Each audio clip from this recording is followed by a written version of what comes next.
Hello, my friend. Welcome back to the Declutter 360 podcast. I'm so glad you're here to join me today. We are talking about a topic that's, maybe not something folks like to talk about, but it's something we all do. We all like to procrastinate. And while I probably don't need to actually define that for you, I'm one of those folks who, I like to make sure we're all on the same page before we get started on something. I mean, that's just really important to me. So, what's procrastination? Procrastination is simply putting off or delaying a task or responsibility. And there can be any number of reasons. Like too many for me to possibly be able to name or even to know, because the reasons why we procrastinate are really individualized, right? The reason you might procrastinate one task might be totally different from why I would procrastinate that same task. Or you might procrastinate something that I have no problem doing right away, or vice versa. I might be procrastinating things that you have no problem tackling right off the bat. But let me tell you, folks, September 6th is National Fight Procrastination Day. And so we are going to talk about procrastination. And I'm going to offer you kind of this list of a top 10, if you will, ways to help you fight procrastination. Some of them are really self-explanatory. Some of them I might need to go into a little more detail, a little more explaining about what I mean and how that would help you fight procrastination.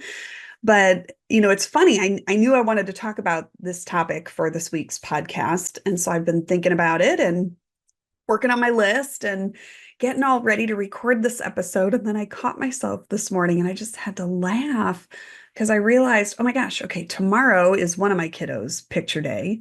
And the day after that is another kiddo's picture day. And I have known about these for some time.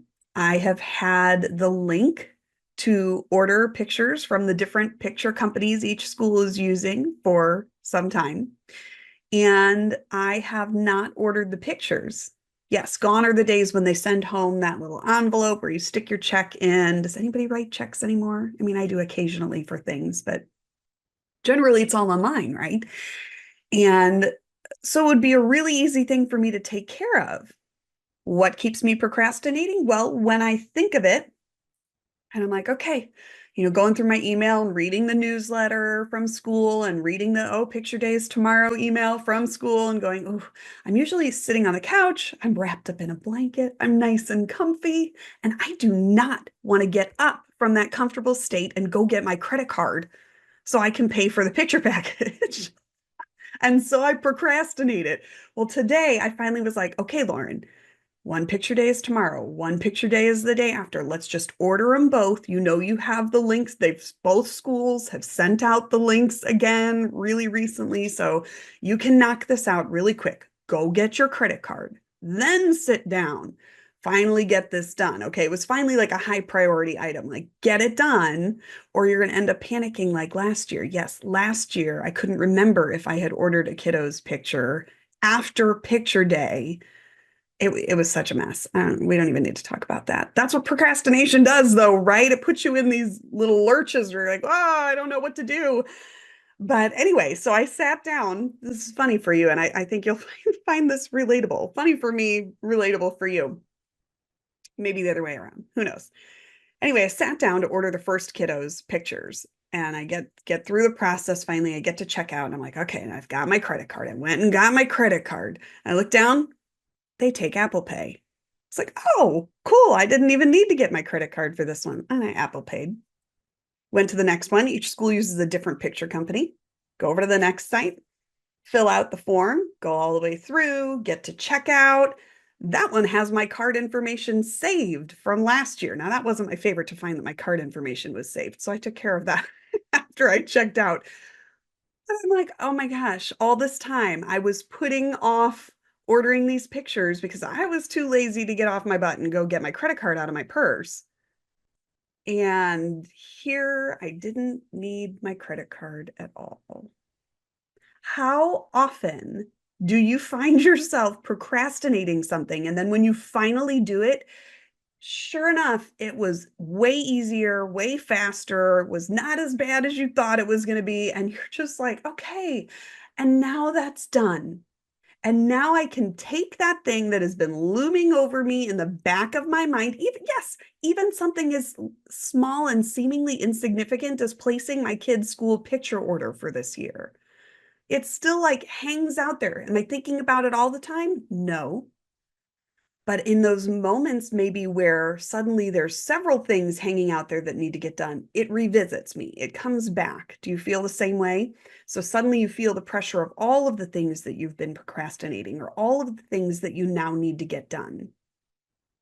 This is all part of your mental load, my friends. And the idea of fighting procrastination, the purpose of that is to help lighten your mental load. Just like I've talked about with organizing and how using organization to build a strong foundation for yourself and for your life helps lessen the mental load for you down the road. It makes life simpler, easier, more seamless, all those things that we want, less stressful, less frustrating, right? More of the things we want, less of the things we don't. Same way with eliminating procrastination. And while eliminating procrastination completely might seem a little unrealistic, there are definitely some steps that you can take to fight it and lower your procrastination levels. I'm going to share those with you. Now, these are in no particular order, my friends, except for the very first one. And I'm starting with this one because, again, just like I was talking about organization being the foundation and serving as that strong foundation for you, I think this first piece, this first little tip helps serve as the foundation for all these other tips. Okay, and help you fight procrastination in a way that you want to fight procrastination in your life. Okay, so this first one is just for you to know your priorities. Know what's a priority for you. Not everything on your to-do list holds equal importance. There's the idea, have you ever heard about, all the things that you have to do are balls in the air that you're juggling. And not some of those balls are made of glass. They're things that you can't drop, right? Those are some of our highest priorities. If you drop them, what happens? Things fall apart, they shatter, right? Not all of those balls are made of glass. Some of those are made of plastic. Some of those are made of rubber. They're going to bounce right back if you have to drop it, right? But there's this idea of knowing what's a priority for you, what it holds the most importance. And when you don't know that, then everything holds equal importance and your mental load is going to feel extra cluttered. It's going to feel extra overwhelming for you.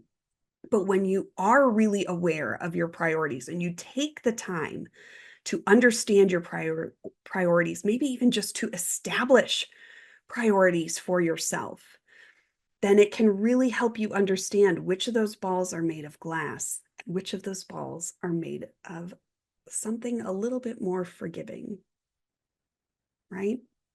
So knowing your priorities, I think, is my number one tip for helping you to fight procrastination. Knowing them and then leaning into them and understanding them and honoring them, okay? Number two is to identify and eliminate distractions. I don't know about you, but I would say probably my number one distraction is my phone. Yes, there are times when I like to just sit and scroll, but I don't like to catch myself sitting and scrolling like lots and lots of times throughout the day or for very long periods of time during the day, right? I know that's taking away from valuable time that I could be spending working on things that are a priority for me. And so for me, I identify that my phone is a distraction. And when I know I really need to get something done, I eliminate that distraction by taking it to a totally different room, usually on a different floor of my house, and plugging it into a charger. Plug it into the charger, and I'm just like, oh, I tell myself whether it really needs it or not. Phone needs to charge. Don't mess with the phone. Leave the phone alone. A lot of times for me, even, I'll utilize this when I've caught myself procrastinating on my phone. Sometimes even I get on my phone and I'm trying to do something productive. Like there's a specific purpose that I'm hopping on my phone to use it, but then I get distracted. A notification comes through, or I check my email while I was doing this, but let me check my email real quick. And then I get distracted doing something different. So a lot of times I just need to tell myself, put it on do not disturb, go plug it in on a charger, get it out of your sight, get it out of your pocket. Like I tend to keep my phone in my pocket all the time so that I always have it accessible. And sometimes I just need to remove that distraction. So whatever it is that may be distracting you, find a way to eliminate that distraction for yourself until you've gotten to a point where you feel good about getting the things done that you need and want to get done. All right, number three kind of goes along the same lines in a way, but it's changing your environment. If you know that trying to get some work done in a certain environment doesn't work for you, for me, I do really well working at home, but sometimes, you might be looking around at the clutter in your home, or, know that you've got to get this laundry done or whatever it is, the other things that are distracting you or pulling you in different directions. And that you're like, well, okay, this can wait for just a minute. I'm going to go fold, change this laundry, fold that load, put that stuff away, right? Because that's how we all do laundry, right? We change it, we dry it, we fold it, and we put it right away, right? Maybe that's a whole nother episode. We did talk a lot about laundry over in the private Facebook community, the Declutter 360 Facebook community. That link is in the show notes. If you haven't joined us yet, you want to join in the conversation, maybe see what we were talking about when we talked about laundry a month or so ago. But anyway, this idea of changing your environment. Maybe it's just a different place in your home that you need to go to get work done. Maybe you need to leave your home, go to the library, go to a coffee shop and get work done. Or maybe you think, okay, going to the coffee shop sounds like a really great idea, but you get to the coffee shop. This is me. I can't work in a coffee shop because I am totally distracted, like people watching. I get way too caught up in the people watching. And so for me, no, I can't work in a coffee shop. And I know that about myself. It's too distracting. So sometimes you just need to change that environment, get yourself to lock in, knowing your priorities, and get those things done so you can stop procrastinating and just adding to your mental load. Number four, don't be afraid to use a reward. Okay. Go ahead. You have my permission if you need it. You really don't. But if you feel like you need it, you now have my permission to bribe yourself. I'm going to do XYZ. And then I get to sit and scroll my phone for 30 minutes or however long I want because I'll have everything done that I needed to get accomplished today. Or I can go for a walk, or I can binge watch my favorite show. Whatever it is that you need to tell yourself, I'm going to get these things done. And then I'm going to call a friend and see if they want to meet me for coffee or go out to lunch if I can get everything done before lunch. But I got to get these things done before I call that friend, right? Don't be afraid to reward yourself. It's not childish. There's nothing wrong with it. In fact, I think it's just human nature to lean into that. Don't fight it. I think that's a really fun way to help fight procrastination. All right, number five. This might be one of my favorite, besides knowing your priorities and really getting strong in your understanding of what your priorities are. This might be my next favorite one. The idea of writing out a plan.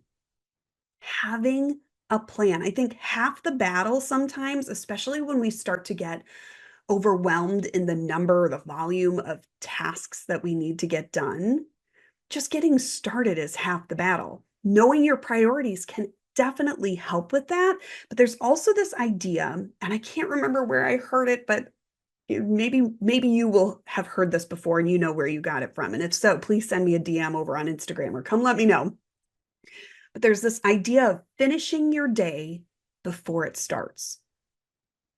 And what's meant by that is that you plan out your day. So you know exactly what you're doing, exactly when you're doing it. And no, that doesn't mean you necessarily have to have your day planned down to the minute, but maybe you know where I'm going to knock these three things out before lunch and I'm going to knock these things out in the afternoon. What that does is it keeps you from addressing things that you said you were going to do in the afternoon in the morning. because that, my friends, is also a form of procrastination, going and thinking, well, I'm going to go be productive and get this other thing done right now, when really you need to be getting this thing done, right? So finishing your day before you start it, having a plan allows you then to step into that new day, and it saves you from having to make a ton of decisions throughout the day about what's next, because you already created a plan. That helps simplify things for you. And then all you got to do is stick to the plan. And yeah, you might be saying, Lauren, that's easier said than done, but that is really a mindset thing, my friend. If you've taken the time to plan out your day and then you have a really hard time sticking to your plan, you need to take a good hard look at why that is. That's definitely something I can help you with if you're struggling with that consistently. All right. So write out a plan, finish your day before it even starts. Number 6, I love the idea of having accountability. And you know what? I feel like there's been a trend towards actually moving away from accountability lately. I see it a lot on social media, people talking about self-responsibility. And yes, that's a thing. Yes, you need to be responsible to yourself. But honestly, I think there's something really powerful and strong in leaning into an accountability buddy. Okay, whether it's a single person or a group of people, when you find someone, and now this someone might be different for different aspects of your life. You might have a different accountability buddy for your health and wellness than you have for a business or your job, or that you have in motherhood, or whatever it may be, right? But this idea of having someone who is like-minded with you, who shares goals in that area, who can act as a sounding board, who will check in on you and who you will check in with as well. You're going to be checking in on her too. How are you doing with this, right? Accountability is a two-way street. And I think it's a really great thing to lean into, especially when procrastination is involved and you just need a little kick in the pants to get going, my friend, right? So using accountability, I think, is a great one. Ooh, number 7. This is one I found.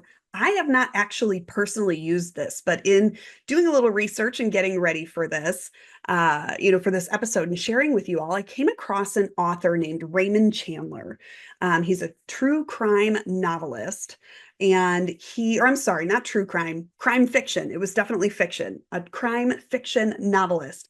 And he found that he was, setting aside these large blocks of time to be working on his next book, but then he would often find himself procrastinating and doing other things instead. And so he came up with this idea and he calls it the nothing alternative. So for Mr. Chandler, he would set aside maybe a 4-hour block of time and say, this is my block of time where I'm going to be working on my novel today. And if I'm not working on my novel, the only other option is for me to do nothing. I don't get to go for a walk. I don't get to read another book. I don't get to scroll on my phone. My options are do what I'm supposed to be doing, what I intended to spend this time on, writing, or do nothing. Sit in the chair and stare out the window, stare at the computer, whatever it may be. Those were the options he gave himself. And when faced with that, and when he held himself to that, guess what he did? He wrote. And he got his book done, and he got the next book done. He got the next book done. He kept going. And I think this is a really interesting principle that can be, put into place when you know something is a high priority item for you and you want to get it done. You need to get it done. Really giving yourself no other option, because the option is either do it or do nothing. It's not do it or don't do it. It's do it or do nothing. When you're faced with the reality of that, that can be really powerful and a motivator to, okay, well, that sure doesn't feel good to just sit here for 4 hours or whatever it is that you've set aside for that task. You just want to get it done, right? All right. Number 8. This is one that I tell my clients all the time, because the idea of getting to a place of overwhelm is really common. Okay. And so I think a lot of times we get overwhelmed. That mental load starts to build up with all the things we have to get done. So even if you know that something is a priority, it still feels like a lot. And it can put you kind of in this paralysis mode where you are stuck and not able to get started. And so when that happens with my clients, I always tell them the best thing you can do is just stop and choose one thing to focus on. And you think to yourself, what is my next one thing? And then that's all you have to focus on. Release the rest. Focus in on that one thing, that one task, that one high priority item. Get it done, and then you can move on. Okay, now what's my next one thing? When you can keep moving, knowing that you can give yourself permission to just focus in on one thing at a time, that can be really helpful in helping you fight procrastination. All right, number 9, we're almost there, friends. Stay with me. Number 9 for me is a tip that helps you address when you are finding that you're procrastinating something regularly. So for me, and I've talked about this a little bit in a previous episode, it's meal planning. It's something that I do regularly. It's something that I have a tendency to procrastinate regularly. And so it lives on my let's go list, right? You can go back and listen. There's a previous episode all about the let's go list. But it lives there on my let's go list now so that it's a constant reminder to me without it having to live and take up space in my mental load. All right. But the tip that I want to offer you here for number 9 is to incorporate that regular thing that you're finding you're procrastinating regularly. Incorporate it into something that's already routine for you. This is kind of a form of habit stacking, if you will. So take that thing that you know you're always putting off and tell yourself, okay, I have this other habit, whatever it may be, that I do regularly, that I don't have any problem doing regularly. It's just part of my routine. Okay. And I can't do that until I've done this. Causes a little bit of disruption, a little bit of a mind game here with you. But when you can lean into, okay, I got to get this done so that I can do my regular part of my routine that I always do and that I'm not going to skip and I can't skip, that because that's the way your mind works and your thinking works. That can be a powerful motivator to help you, stop procrastination in its tracks. All right, last one, my friend. This last tip number 10, is one that I think is really helpful when you do, end up with usually thinking of a single task, but something that feels really big or really complex. There's a lot of different steps and things that have to happen as you work on this thing. That can stop people in their track and cause them to dip their toes over in procrastination land because they don't know where to start, or they're worried about starting, or really they're worried about finishing. Am I going to be able to finish this? I don't know if I have enough time, right? How often do we use that as a procrastination kind of, not a motivator, but a justifier, if you will? So when you have a complex or a larger task like that, I want you to stop and break it down. See if you can, chunk it out into smaller little bite-sized pieces that you then can tackle one at a time. Well, there's likely going to be a specific sequence you have to go through for those things, but just to be able to make it feel a little bit more manageable so that even if you do have a limited amount of time, you can still make progress towards taking that item off of your mental load, off of your list, rather than continuing to procrastinate doing it for a longer period of time. All right, my friend, I hope you found these tips super helpful to help you out in honor of National Fight Procrastination Day. Until we meet again next week for some more great tips and learning how to organize your life from all angles. Have a good one, and I'll see you soon.